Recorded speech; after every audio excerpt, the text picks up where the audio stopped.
Tyler just needs to go first because he's kind of a creature of habit, and he expects my attention right away. First, okay. So I usually do him first so he's not a behavior problem, and then I do Houston. Houston, is fine with going second. He's okay with that. Tyler doesn't understand it. When I get here, he knows it's time to work, and he wants to sit down right then.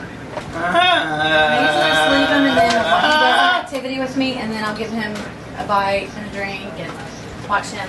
What happens with Tyler, he drools a lot. With the VitalStim on, he tends to close his mouth more and automatically swallow the drool instead of, so he manages his secretions better because he will swallow because that thing is making him swallow.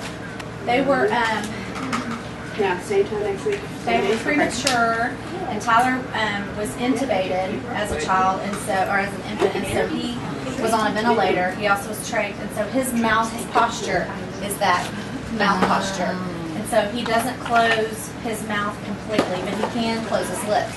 He does swallow more now when he has the VitalStim on, and he's not spilling it out of his mouth. Like he'll take a bite of cookie and it used to crumble out of his mouth. Oh wow! Now he's aware that there's something there, and so he takes a bite, and the dog usually is waiting for something to spill, and he's not spilling like he used to. He would crumble everything out of his mouth. And what is that? Good job. What's your voice? I want cookie, please. Okay, good job. Pick one. One. No, don't point. You have to wait. Chew first. Yes. Take a drink. Much better. One drink. Even like in the mornings, wintertime especially, See, he has good lip closure around the straw, which is good. Okay, one. Good job. Good work. Give me a high five. Oh, you want to shake my hand today? Okay, shake my hand. Good work. He does swallow on his own.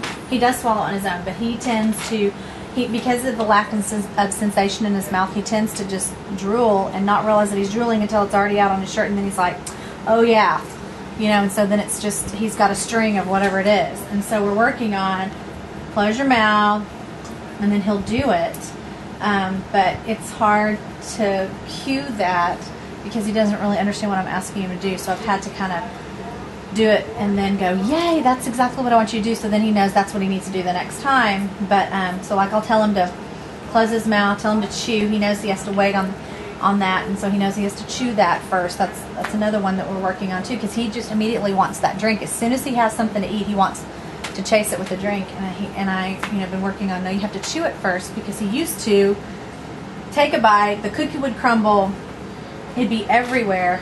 He would have it all running down him and want to take a drink and then have that down him too. So we're working on just trying to be a little bit, baby steps. And typically with VitalStim, are you seeing carryover? How long will it take to start seeing that carryover? It depends on the kid. It depends on the kid.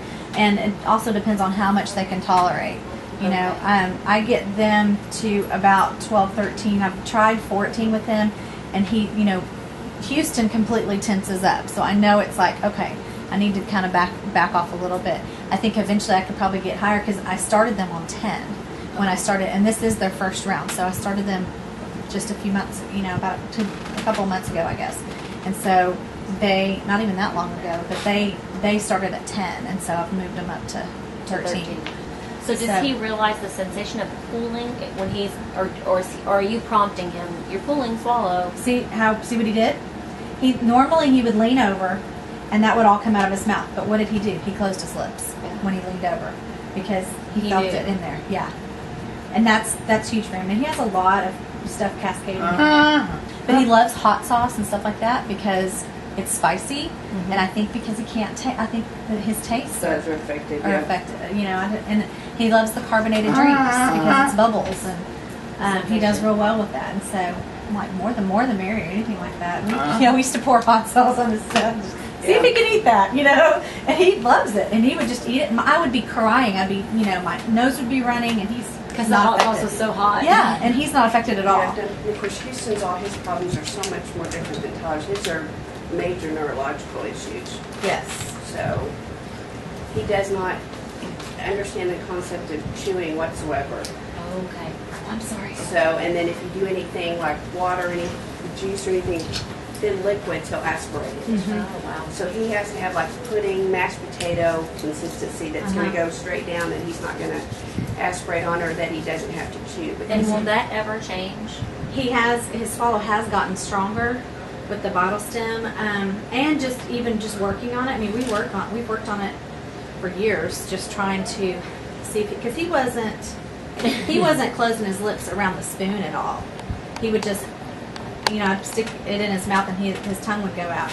So we've really been working on lip closure for him too, and making sounds like B and P, and he can do it with his lips now because he uses his top teeth as a lip.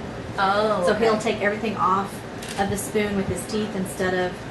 So I mean, it's increased his awareness too with his mouth, I think, hasn't it? Houston, you have just chowed down on this. Look at that. Wow. You ate the whole thing.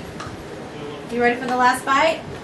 They even let us years ago, before Aaron started, when the boys were little, they would let the therapist go to school to work with Houston on the feeding and let her kind of help the teachers, and so that kind of helped him get to that point. To what to do. Because most of the time the therapists that are in the school don't have the feeding and swallowing experience, and so they kind of have to. If you're... Thank you. If you're happy and you know it, say, hooray. Hooray! Get your arms up. Get your arms up. Hooray! If you're happy and you know it, say, hooray. Hooray! Where are your arms? Get those arms up.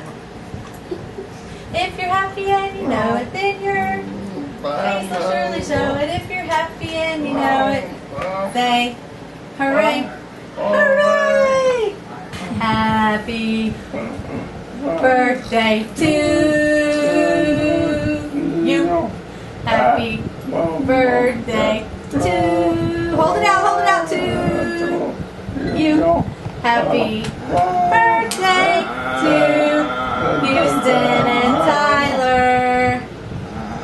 Happy birthday to. Hold it out, big finish. You. Yay! Good job. I guess right after it came out, Aaron started talking to me about it, and we kind of discussed it and thought about it, and thought that it would be really good for Tyler, especially with the drooling and the swallowing issues and the chewing issues that he had. We wanted to try it on him to see if it would help, keep him from spilling the food all over the place. And then as we did it on Tyler, then we got to realizing that it would probably be something good for Houston as well, to help him maybe with his swallowing issues.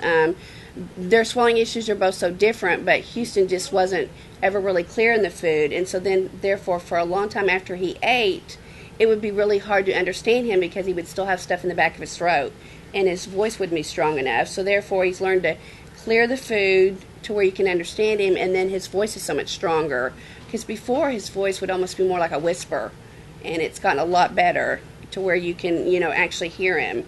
And then Tyler, it's kept him from having food all over his clothes. I mean, he's not drooling the food out, he's not dropping the food out, so it's teaching him that he needs to swallow and he needs to clear it, and he just doesn't have that good sensation on the mouth, so he doesn't feel that. And I think this, with the muscles, is making him realize that he's got stuff there that he needs to swallow down. So we've seen, I think, an enormous amount of progress just in the short period of time that we've been doing it. Because we weren't really even sure how they were going to respond to it. I mean, we were kind of guessing.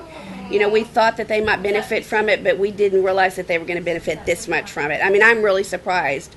I mean, and like we said, it carries over for him through dinner. I don't see near as much drooling in the mornings when he gets up. I mean, because when he would get up in the mornings, it would just be coming out, and we're just not seeing that now. I would say if they're really, really unsure, to put it on themselves. I mean, I did because I was curious. Because of the moaning with Houston, I think we were all kind of wondering because he was moaning so much. And so I put it on myself, and I could see that it wasn't hurting. It was just a weird sensation. I can't imagine the advantages for little bitty kids, babies and smaller ones, to learn it now, the advantage that you're going to get. I mean, to see the progress that they've made, given the fact that they're 20 years old and have been through all kinds of therapy, the advantage in the progress that we're seeing with these two, could you imagine having it on little ones?